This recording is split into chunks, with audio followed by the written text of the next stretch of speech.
Hello and welcome to the first in a series of Masterclass videos for SampleScape, a unique way to make evolving soundscapes. So let's begin this video by listening to this more complex sequence.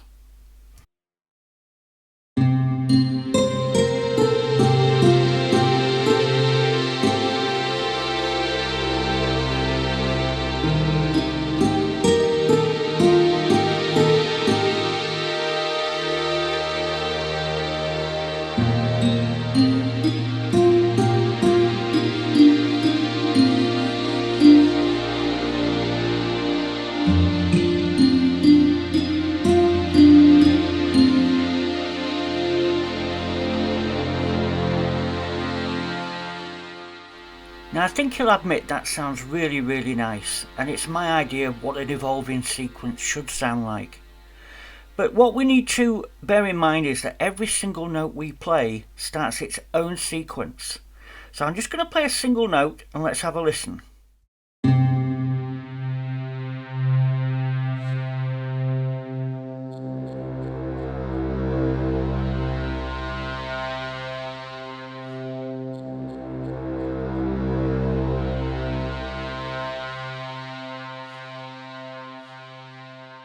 So this bar here is the sequence bar, and as you can see it has 5 steps, and as I held a note it played through that sequence one step at a time, and that was signified by the lights that were moving left to right. Now each step has an associated sample or instrument. Now each step plays for a specific step time which we set using this knob, and a certain proportion of that is denoted to the fade time, which again can be adjusted by this knob. So step 1 is 3 seconds in length, which we can see on the actual step itself, and the fade time is 100%, so it spends all that time fading from step 1 to step 2. Now I can tap on these individual steps at the top here and you can see step 1 is selected, and at the bottom of the screen here you'll see the samples associated with step 1.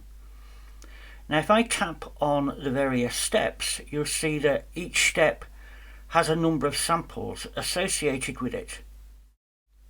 Now there are 12 selectable sample slots here, and each sequence step is associated with one of these sample slots.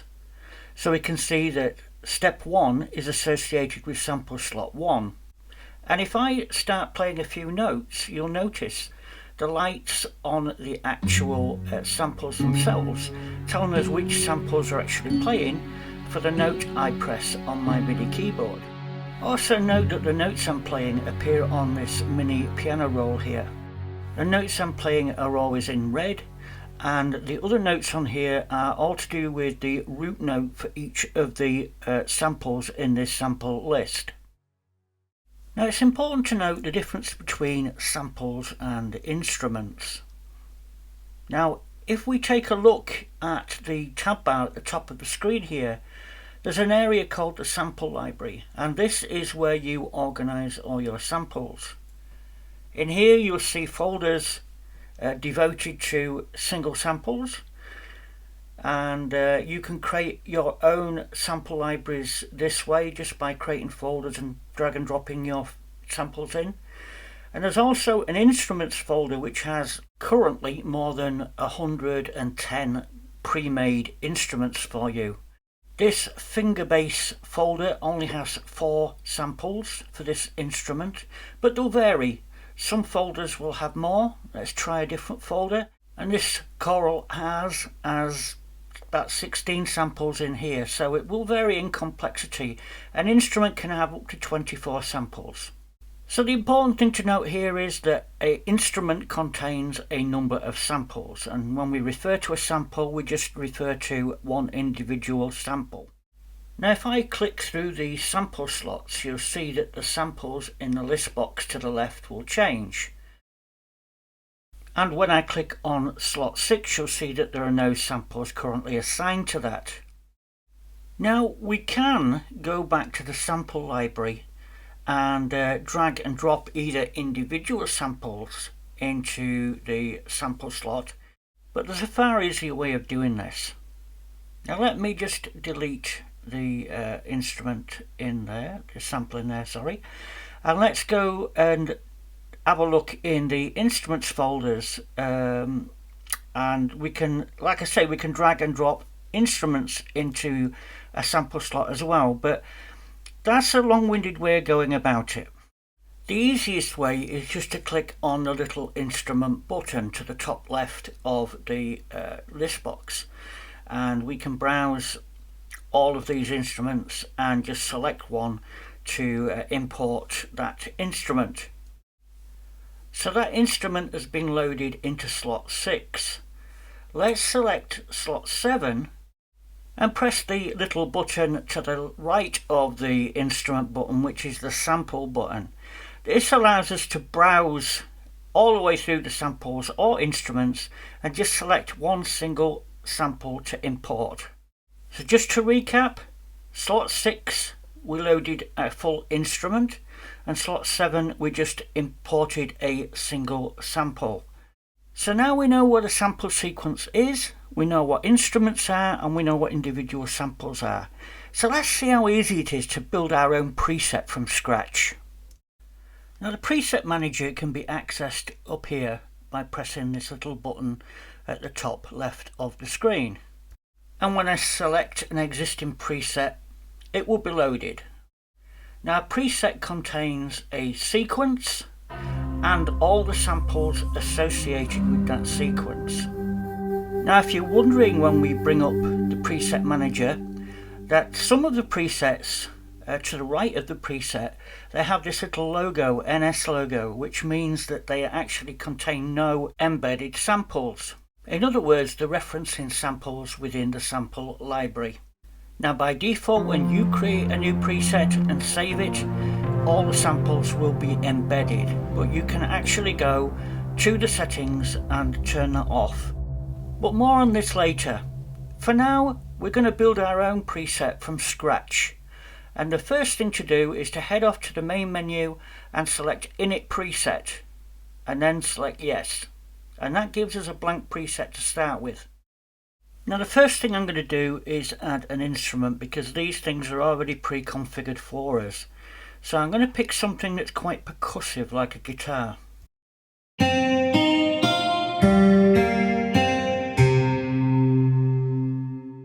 Now I generally like to start with a more percussive sound, but I want to follow that up with something probably more string-like.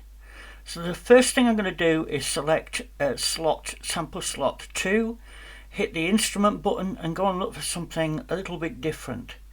I'm going to look for a kind of a vocal stringy type sound and see our harp pad. I like this one.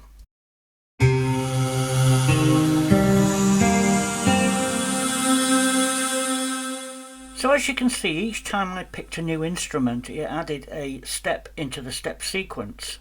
Now with step 2 selected, any of these knobs I change here will only affect step 2. So let's transpose it down an octave.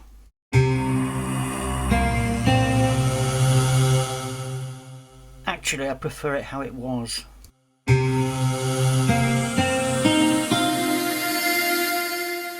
So now we've got a chain of 2 steps and 2 instruments. Let's try and go for a third. So select sample step 3, hit the instrument button, and let's go find another sample. Now this time I'm going to pick Jupiter 6 pads, which is a bit of a spiky sound. See what that sounds like.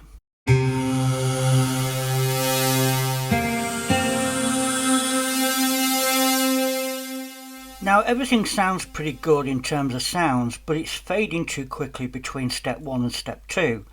So let's select step 1 and alter the actual step time to make it something like 2 seconds instead of 1.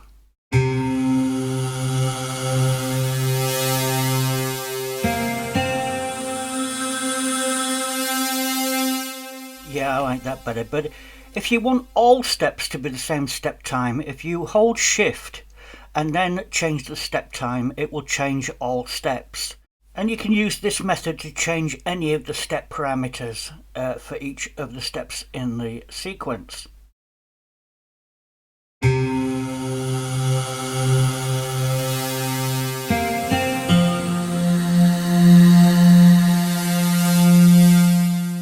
Okay, so now we've got the basic sound and the movement between different types of instrument. Now we're going to focus on the ADSR tab. We can apply a filter, for instance, on this tab.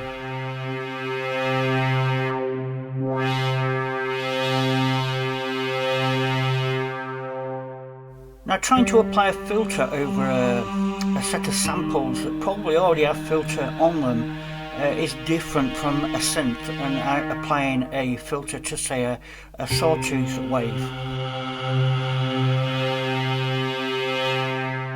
So that option is there if you feel like you need to add a filter. Now let's take a look at the LFO tab and add some modulation.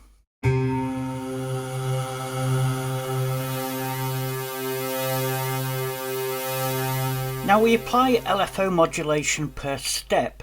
So I want the sequence to stay still while I'm listening to it. So I'm going to go onto preview step so that when we play a note, it stays on that step. And now I can apply some panning.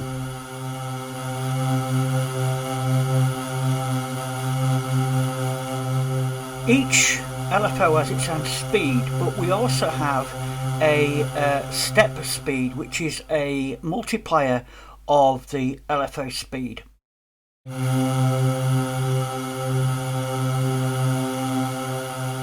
So we can get that step to do incredibly slow panning, or set the step speed multiplier to something like a quarter, and that's a quarter of whatever speed the LFO is set, which is a quarter note. So we're dividing the quarter note into 4. So now I'm going to select the third step and change the panning for that.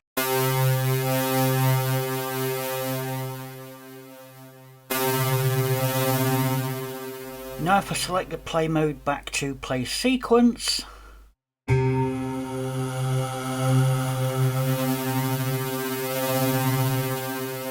if you listen carefully, you can hear the panning speeding up between steps.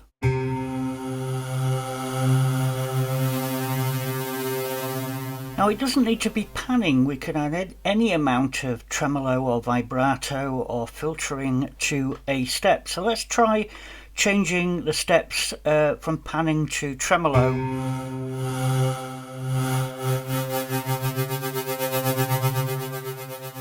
Now with step 2 selected, let's just speed that up a little bit.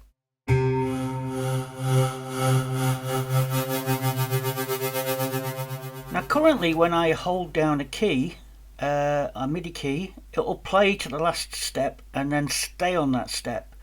But we can tell it to loop back to step 2 once complete.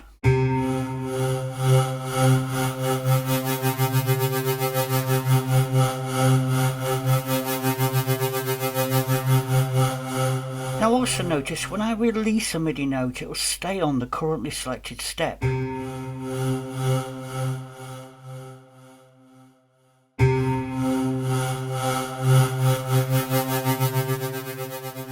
Now if I set the release mode to continue instead of stop, listen what happens.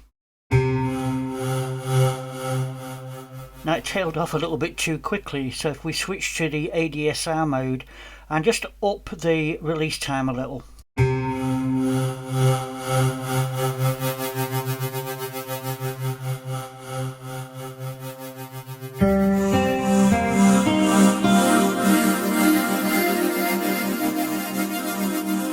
Now as I release every note, you can hear it continues the sequence, whereas when it's set to stop,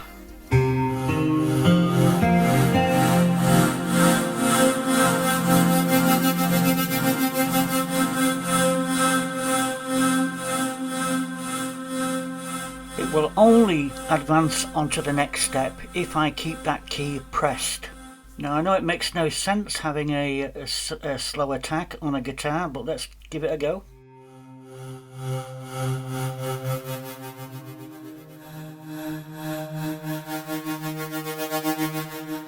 So assuming we like the sequence we've made, we might want to save that sequence as a preset.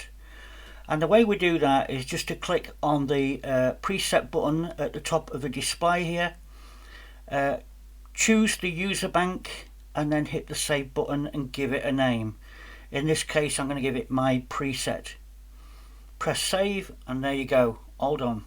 Now if you're looking for inspiration when creating new presets, there's nothing better than just to try and randomize some presets and go from there.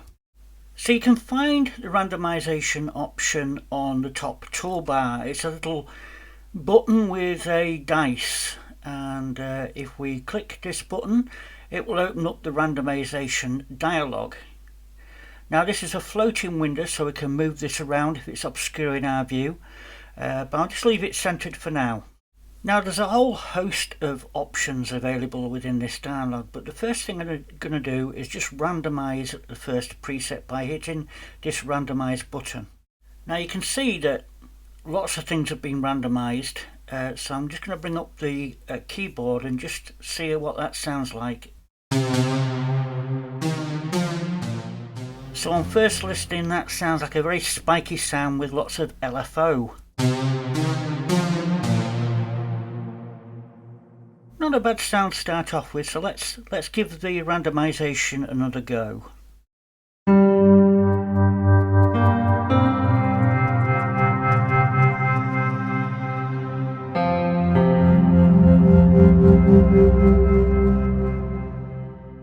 That was an interesting sequence with a percussive piano at the start. Let's give it another go, see what we get this time.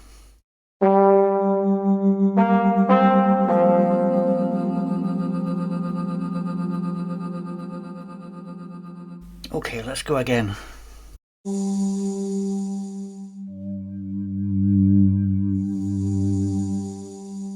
Okay, that's not so good. Let's try again.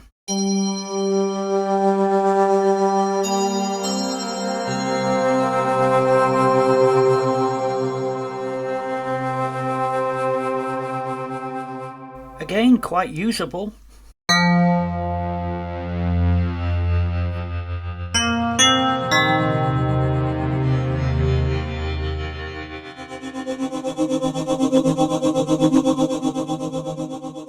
Okay, so a lot of those had kind of warbling effects in them which were generated by the LFO. So let's turn the LFO off, which you can turn a lot of these things off if you wish, and give it another go. See what happens.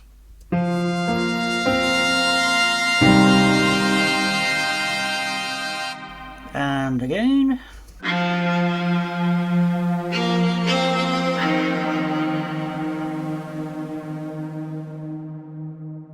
Now a lot of these are quite usable, and you can turn on things like glide and pitch and stuff like this on the kind of features that we're randomizing. We can explicitly tell it to generate a sequence of at least 4 events. You can also change the render mode, so whether we generate samples or whether we play them back as granular or both, we can set that here. We can even specify whether we want to randomize everything or just the plain samples. So if we liked the sequence but we didn't like the samples, we can fix that. We can also specify the minimum and maximum step times and fade times using this dialog too. Okay, now we've made some changes, let's give that a whirl and see what we get.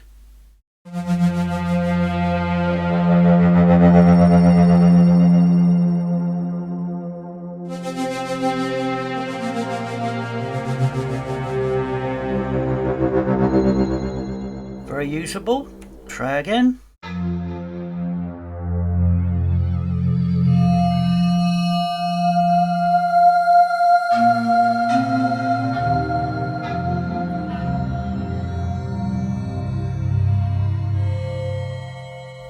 Now I like the start of that sequence but not the end, so let's go and edit it.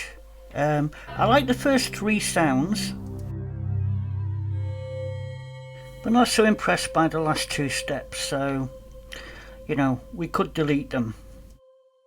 Now I could simply select the 4th and 5th in turn and hit the delete button, but it's much easier to hold shift down and that delete button turns into a delete tail. So with the 3rd step selected, if I hit delete tail, everything after that is removed.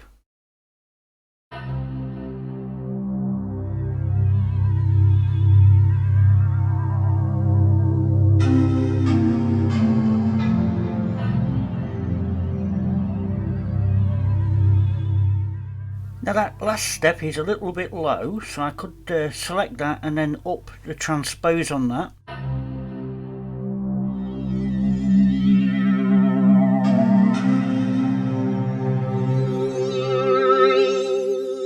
Now if we click on that 2nd step, you'll see that the step pitch is already negative. So if we bring that back up again to 0, let's see how that sounds.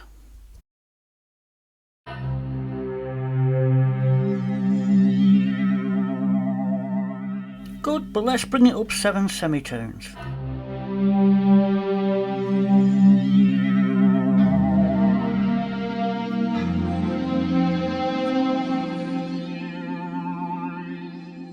So we hear it sliding up 7 semitones. Let's make that 12, and let's add step glide. Let's turn on step glide for step 2.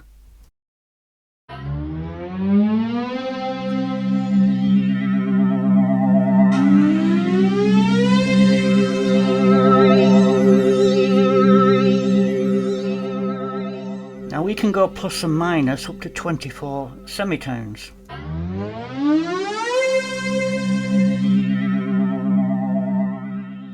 And we can even make that drop if we like.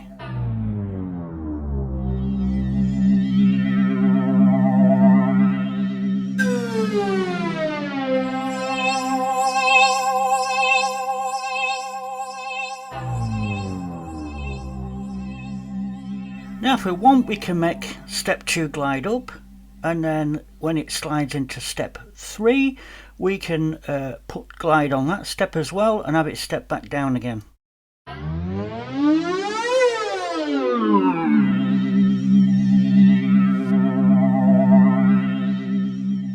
Now each step has a step time, and the fade percentage is a percentage of that time.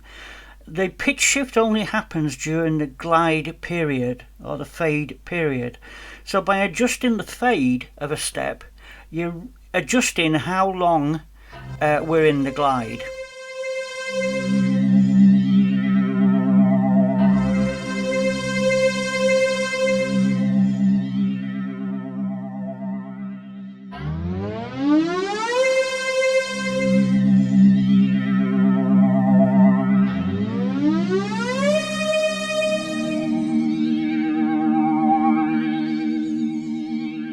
Now if we want, we can make step 2 glide up, and then when it slides into step 3, we can put glide on that step as well and have it step back down again.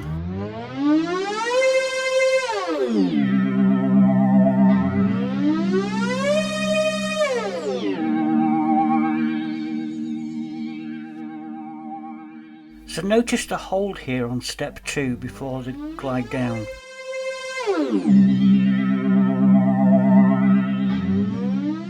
So that glide down took 33% of 1.6 seconds to get to step 3. Now I hope that all made sense, but there's no substitute for playing around and seeing how it works yourself. Now we've had a good look at how to use the instruments, which really save time, but I want to look at how to work with samples and some of the features that we've got here that can help us. So as we've mentioned before, the samples are all stored within the sample library, and you are free to import as many samples as you want into this area. As we saw before, you can drag and drop samples directly into the sample slots and audition them easily by just tapping a key on your MIDI keyboard. Now pressing different notes will pitch shift the sample up or down. Now this is great as long as you work within a specific range of the original recorded sample. Now you can switch to granular mode, which has distinct benefits, although you won't hear them straight away. Now in granular mode you can turn on preserve length, and this allows us to pitch something down or play something an octave lower, and it keeps the original length of the sample instead of stretching it.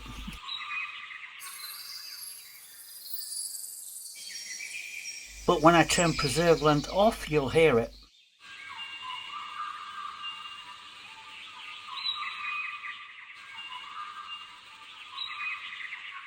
Now even with preserve length there are limits to this, so you'd need to stick within an octave or so of the original recorded sample.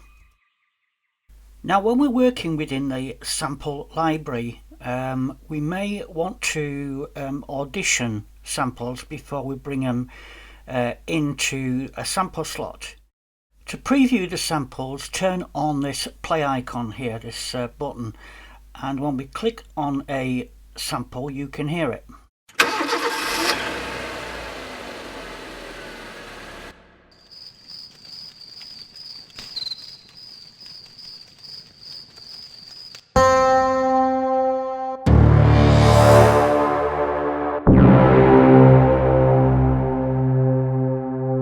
Now with the sample selected we can hit the load button, which is an alternative to drag and drop. So now the sample's been imported, we can preview it just by playing a key on the MIDI keyboard.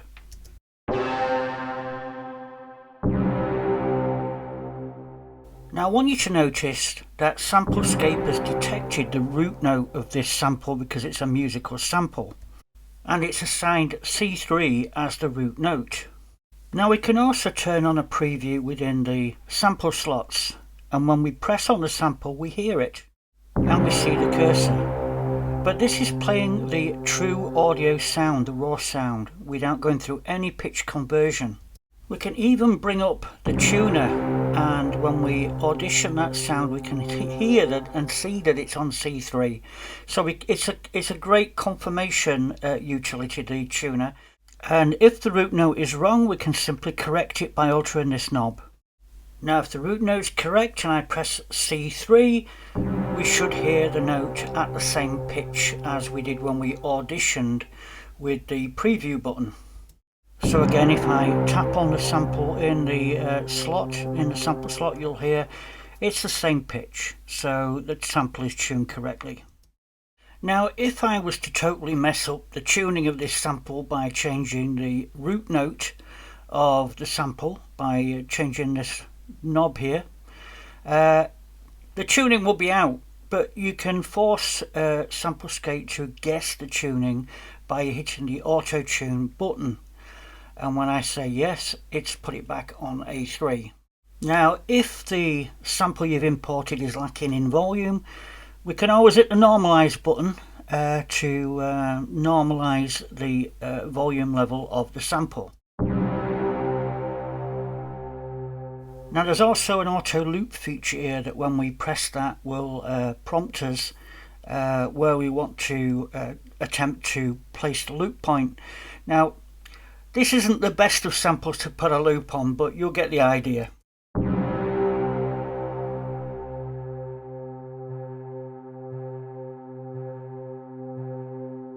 Now it didn't do a bad job considering this is a fading out sample, but we could always adjust the crossfade if we wish.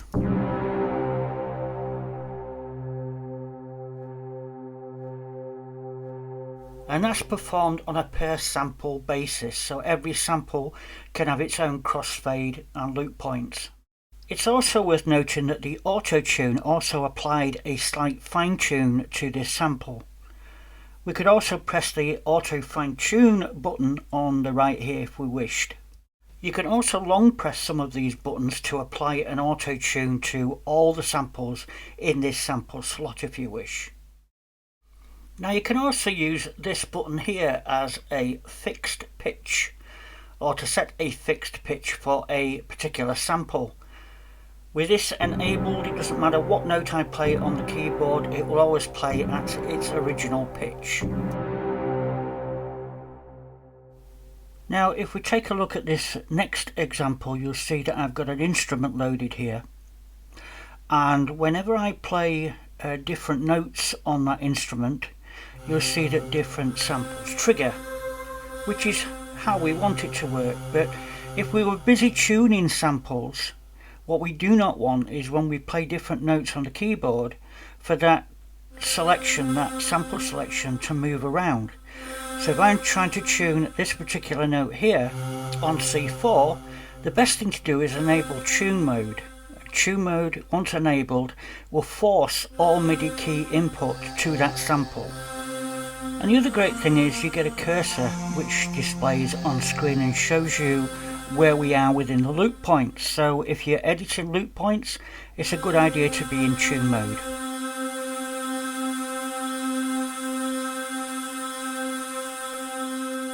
So if things aren't quite right, we can adjust the loop or even increase the crossfade and try again. So it's a great idea to have this on when you're tuning. Now the last thing I want to look at today is sample zones, and this will become more evident as I show you how it works. So you can see here I have a number of samples I've imported into the same sample slot. I'm going to turn on preview and let you have a listen.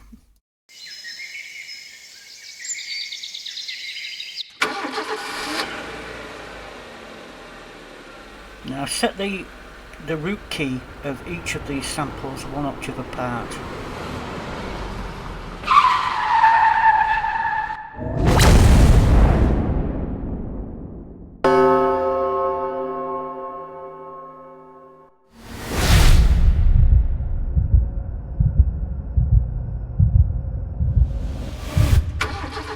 Now because I want the car sample not to be pitched, I'm going to turn on the fixed pitch option for that sample.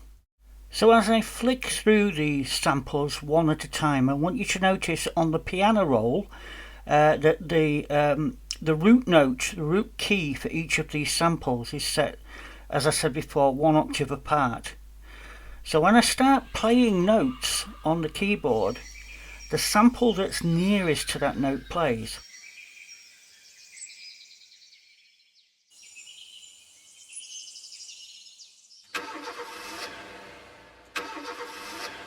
But notice the car starting is fixed pitch, regardless of the note I play. So if I turn fixed pitch off, the pitch changes with the note I play.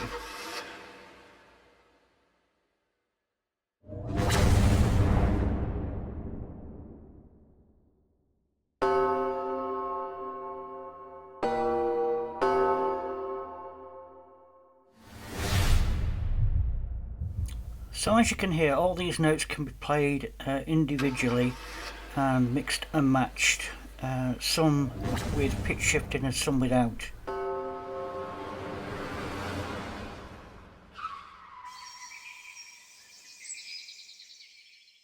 So essentially the default mode is to play the nearest sample to the note, the input note I press.